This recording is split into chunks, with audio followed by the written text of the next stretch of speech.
Anteriormente, essa palavra ele vai mostrando ao povo de Israel, ele fala através de Josué tudo o que ele tem feito, todas as maravilhas que ele fez, desde a promessa de Abraão, a travessia do mar, aos inimigos, né, aos povos que lutaram contra Israel e que Deus os entregou na mão de Israel, tá? E Josué conclama o povo a fazer uma opção, porque muitos deuses se apresentavam para eles. E ele conclamou o povo a fazer a sua opção. E ele, por si, ele declara que ele e a casa dele serviriam a Deus, tá? E ele pergunta ao povo se eles realmente fossem seguir a Deus, que eles teriam que partir também para a ação. Não bastava ficar na declaração de que eu sirvo a Deus, tá? Ele conclamou o povo: vocês vão servir a Deus, mas vocês têm que deitar fora todos os outros deuses, tá, gente? E trazendo um pouco para a nossa realidade, o que a gente vive hoje é que se o povo de Israel tinha muitos deuses ali que eram oferecidos a eles para que eles adorassem, nós temos muitos deuses hoje sendo oferecidos ao mundo, tá? E quando a gente diz, eu e a minha casa serviremos ao Senhor, a gente tem que pedir a Deus a sabedoria para que outros deuses não vão tomando conta da nossa casa sem que a gente perceba lentamente, tá? Através do que a gente vivencia fora de casa e chega na nossa casa através dos nossos filhos, e a gente não lança uma conversa, não lança uma palavra, para que eles entendam que aquilo ali não é o natural, não é o normal, tá? Eu tive um congresso há algum tempo e a pastora disse o seguinte: a cada dia a TV que separa a família, ela é maior do que a mesa que une as famílias. Isso assim, isso é muito real na nossa vida.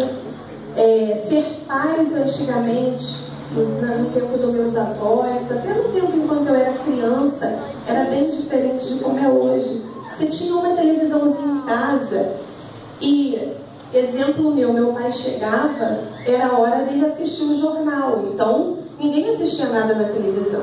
E hoje você tem 4, você tem 5, 6 televisões pela casa, falta pouco televisão no banheiro.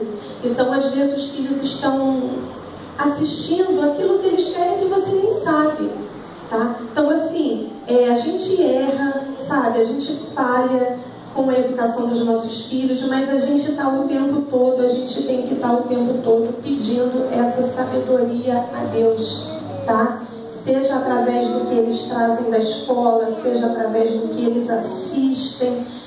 As crianças estavam assistindo outro dia, Discovery Kids é um canal de criança, mas ele tem um desenho chamado Trifuton, que o menino convida as crianças a fazerem com ele um feitiço, tá? Vamos fazer aqui que eu vou passar a minha energia, vou jogar a minha energia para você e vou pegar a sua energia, tá? E o desenho é tão assim, o que ele faz? Você tira, aí você conversa com a criança sobre tudo aquilo, e ele lança aquele momento da magia, ele lança nos comerciais, nos intervalos dos outros desenhos, tá? Então assim, a nossa sabedoria, ela vem de Deus, mas a gente tem que plantar o tempo todo, tá? A gente quer a nossa casa servindo ao Senhor, mas a gente tem que estar com a consciência de que algum dia alguém possa vir a se desviar. Pode, mas a nossa palavra está plantada ali, tá? É o que a gente estava conversando outro dia, que um filho cristão, ele se afasta, ele pode, vamos dizer, chutar o balde, né, como muita gente fala, e começar a fazer aquilo que não está certo, mas o temor do Senhor foi plantado ali. Tá? Então, é esse temor que eles têm que carregar, de que Deus é bom, de que Deus é maravilhoso, de que nós pecamos, sabe? Mas nós temos que ensinar a eles o discernimento entendimento do que não é natural, tá? Quando o povo faz essa declaração, a gente sabe que ter a Deus como nosso Senhor é favor, é graça, é bênção, é misericórdia de Deus sobre nós, porque nós erramos e nós pecamos. Mas Deus também fala que a gente tem que fazer a nossa parte. Em Timóteo, 1 Timóteo, diz que se alguém não cuida dos seus, e principalmente dos da sua família, negou a sua fé. É pior que o incrédulo. Então, a nossa declaração de servidão a Deus, nossa casa servindo a Deus, ela vem de oração, ela vem de profissão de fé. Mas, se você não está cuidando dos seus, essa fé é vã. A palavra de Deus diz isso. Que nós, quando nós não cuidamos do nosso, nós estamos negando a nossa fé. Então, assim, é um dia festivo, é um dia em que a gente está aqui reunido. Glória a Deus por isso. Glória a Deus por todas as coisas. Mas a gente eu passo a olhar ao meu redor. A gente tem que olhar ao nosso redor. Nós precisamos olhar, principalmente as pessoas aqui que convivem com o público e sabem do que eu estou falando. Quantas crianças nesse momento estão desassistidas por uma mãe? Quantas mães nesse momento estão desassistidas por filhos? Tá? A nossa sociedade está adoecendo. E a sensação que eu tenho às vezes é que o nosso povo, o povo cristão, ele cresce, ele se multiplica, mas a sociedade também está adoecendo e a gente não está vendo avanço. É propósito de Deus? Mas a gente tem que fazer a nossa parte. A gente tem que acolher as pessoas que a gente está vendo que estão achando que o que acontece no mundo é natural. Eu lido com crianças, eu lido com pré-adolescentes de 11, de 12 anos e que estão desvirtuando totalmente do que é viver, do que é ser feliz, do que é felicidade.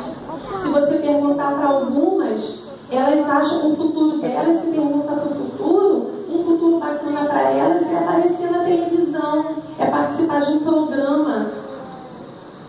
Sabe, o futuro delas é conseguir alcançar algumas coisas para, na comunidade em que elas vivem, elas se sobressaírem e, quem sabe, o dono querer ficar com elas. Então, assim, a gente vive, a gente vê muita coisa no nosso trabalho e que a gente às vezes tem que parar um pouco e a gente tem que olhar o que a gente pode fazer.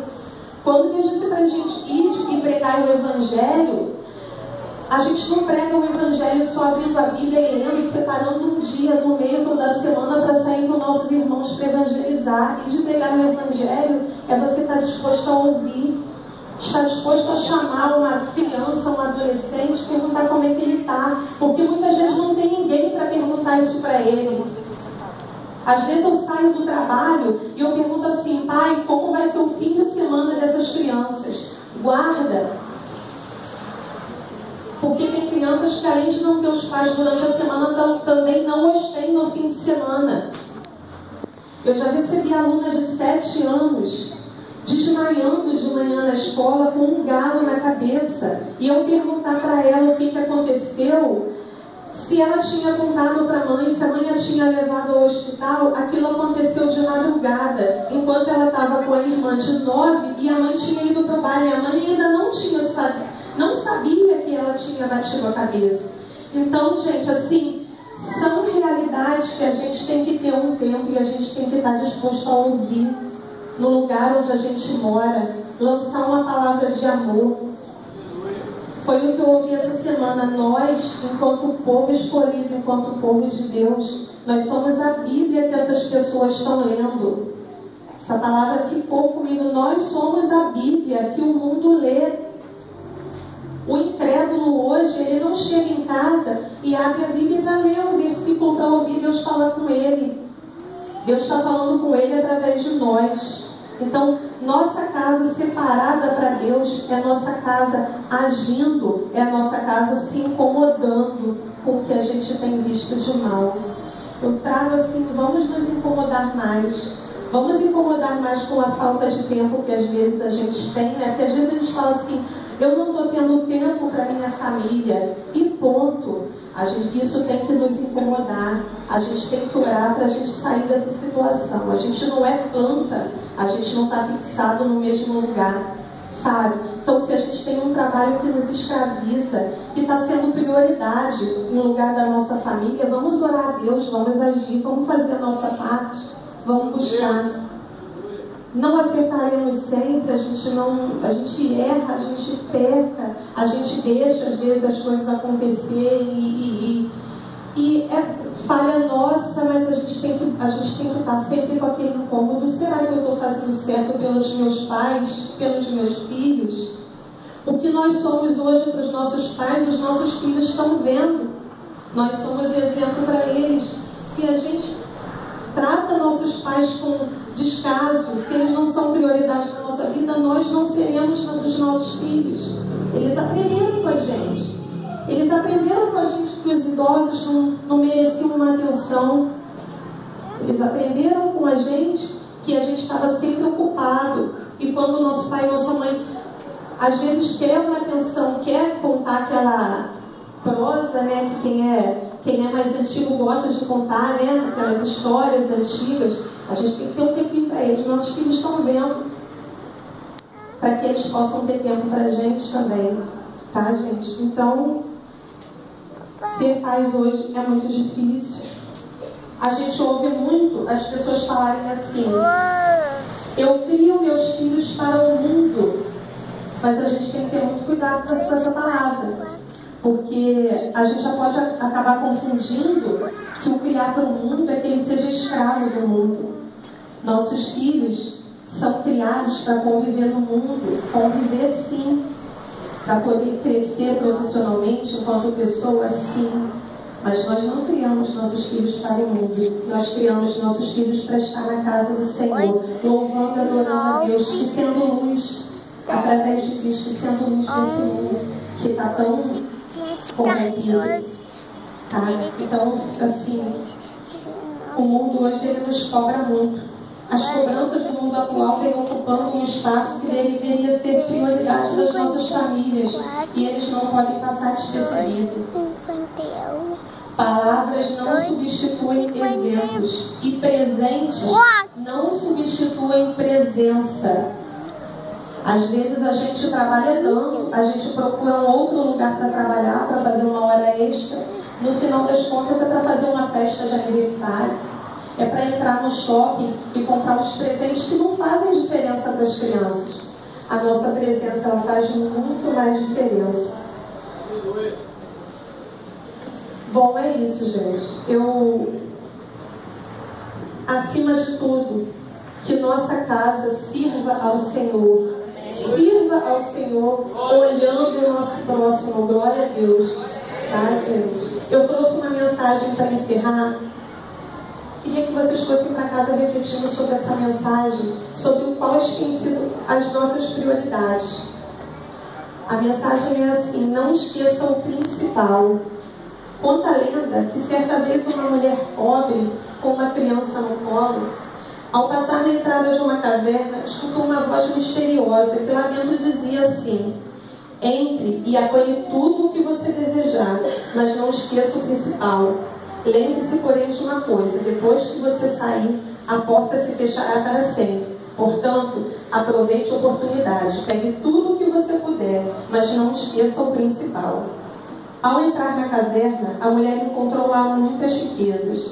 Fascinada pelo ouro, pelas joias, pôs a sua criança no chão e começou a juntar ansiosamente tudo aquilo que podia no seu avental. A voz, misteriosamente, então, falou novamente: você só tem 8 minutos. Esgotados os 8 minutos, a mulher estava carregada de ouro e de pedras preciosas. Correu para fora para que nenhum ouro ficasse. Lembrou-se, então, a criança que tinha ficado lá dentro e que a porta estava fechada para sempre. A riqueza durou pouco, o desespero dela durou para toda a vida. O mesmo acontece às vezes conosco. Temos muitos anos para viver neste mundo e uma voz sempre nos adverte: não esqueça do principal. Nosso principal é a nossa casa salva para Cristo. O nosso tempo aqui é curto, é pequeno, o mais importante é a eternidade. Então, a gente tem que pensar, a gente tem que refletir qual tem sido o nosso principal. São principais que vão se corroer aqui na frente, que a gente se desgasta tanto para conquistar algumas coisas que não vão fazer diferença. E a gente está perdendo as nossas crianças. A gente está deixando de dar atenção a quem precisa, a gente está deixando de dar atenção ao principal. Amém, gente? Amém. Glória a Deus, como disse o pastor, acabou. Fiquem com Jesus.